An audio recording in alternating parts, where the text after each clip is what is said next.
दारिद्र्य दूर करण्यासाठी त्याने मनापासून माझी प्रार्थना केली। मी प्रसन्न होऊन दर्शन दिले आणि पिठीकापूर मला येऊन माझ्या हातून तांब्याच्या भांड्याचा स्वीकार करण्यास सांगितले होते।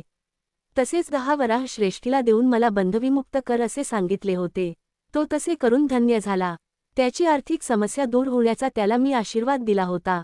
त्याच्या देणेदाराचा त्रास चुकविण्यासाठी त्याने जटाधारी संन्याशाचा वेश घेतला होता। मला जटाधारी बद्दल सर्वच माहिती आहे ना। हा सुब्बया श्रेष्ठी आमच्या कुटुंबाकडून खोटेपणाने 10 वराह वसूल करून घेणार होता। त्याला 10 वराह मिळतील अशी व्यवस्था मी केली, परंतु याच्या बदल्यात त्याचे सर्व पुण्यफल नष्ट झाले। हे सुब्बया, चिंतामणी बरोबर तू केलेले तुझे सर्व शृंगार चाळे मला माहीत आहेत। तुझी कथा माझ्या कथामृतात हास्यास्पद होईल। तू जोळी घेऊन लहान मुलांना लागणारे खाण्याचे पदार्थ विकून आपला उदरनिर्वाह चालवशील। तुझ्याकडून घेतलेल्या पैशांनी माझ्या मातापित्याने त्यांच्या नातेवाईकांच्या भोजनाची व्यवस्था केली होती। तुझ्यापेक्षा जास्त मला वाण्याचा हिशोब समजतो। जेवणातील वरणभात व दोडक्याची भाजी करण्यातच तुझे पैसे संपून गेले होते। बाकीच्या खर्चासाठी माझ्या वडिलांच्या कष्टाचे पैसे खर्च झाले होते। तुला अन्नान दशा आली म्हणजे तुझ्याकडे असलेल्या ताब्याच्या पात्रातून तुला पाणी, वरणभात व दोडकेच प्राप्त होतील, ते तू खाऊन इतरांना खाऊ घालण्या इतपतच मिळतील, असे श्रीपाद प्रभू तीव्रतेने म्हणाले। श्रीपाद प्रभूचे मुखमंडल दिव्य प्रखर तेजस्वी असे दिसत होते। त्यांचे डोळे अग्नीच्या गोळ्याप्रमाणे लाल दिसत होते। ते पुढे म्हणाले, ए सुब्बया श्रेष्ठी, आज रात्री तुझ्या घराच्या दक्षिण दरवाजाजवळ एक म्हैस येईल। तुझा अतकाळ जवळ आल्याचे तुला कळावे यासाठी यमधर्मराजाने पाठविलेला तो निरोप आहे।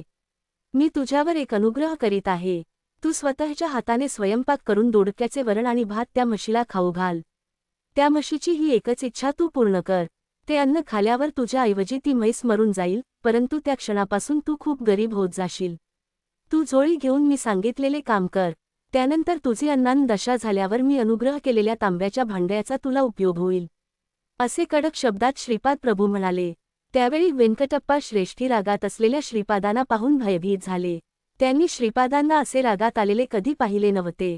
तेव्हा श्रीपाद म्हणाले, आजोबा, घाबरलात का? मी नरसिंहमूर्तीच आहे। तुम्हाला वर देऊन तुमच्यावर कृपा करीत आहे।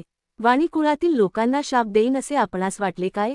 माझी बहीण वासवीने तिच्या कुलातील लोकांना त्यांच्या सौंदर्यात थोडी त्रुटी असण्याचा शाप दिला होता। मी श्रीपाद त्याच तत्वाचा, सर्व वाणी निर्धन होतील असा शाप देईन अशी आपणास भीती वाटली काय? आपण घाबरू नका। दैवाला जातकुळ असे कान्ही नसते, तसेच भक्तांना सुद्धा जातिकुल नसते। आर्यवैश्यांचा आणि माझा अनुबंध फार जुना आहे। वापनार्य पूर्वीचे लाभाद महर्षीच ना। वाण्यांमध्ये लाभाद महर्षी गोत्र नष्ट झाले आहे। बापनार्याच्या सर्व वंशजांना अगदी कलियुगाच्या अंतापर्यंतच्या माझे आशीर्वाद आहेत। त्यांच्यावर माझा वरदहस्त सतत राहील। तुम्हाला दिलेली झोळी वेगळीच आहे। त्यात दत्त मिठाई भरून आहे। कितीही दिली तरी कमी होत नाही, परंतु ती कोणाला डोळ्यांनी दिसणारी नाही। नृसिंहाच्या 32 अवतारातील सर्व लक्षणे माझ्या ठाई विराजमान आहेत। बापनार्याची 33वी पिढी चालू असताना माझ्या जन्मस्थळी महासंस्थानाचे निर्माण होऊन त्यात माझ्या पादुकांची स्थापना होईल। तुमच्या वंशातील कोणत्याही पुरुषाने श्रीपाद श्रीवल्लभांच्या दिव्य भव्य रूपाची नवविधा भक्तीच्या कोणत्याही मार्गाने आराधना केल्यास श्री दत्तात्रेयांचे श्वान अदृश्य रूपात त्यांचा सांभाळ करतील। वेद, पुराण, उपनिषदे ही सर्व श्वान रूपात अदृश्य असून सदैव रक्षण करतील। इतक्यात वेंकटप्पया श्रेष्ठींनी श्रीपाद प्रभूंना प्रेमाने जवळ घेतले। त्यांच्या डोळ्यातून आनंदाश्रू वाहू लागले। बापनार्याच्या तोंडातून शब्द फुटत नव्हते।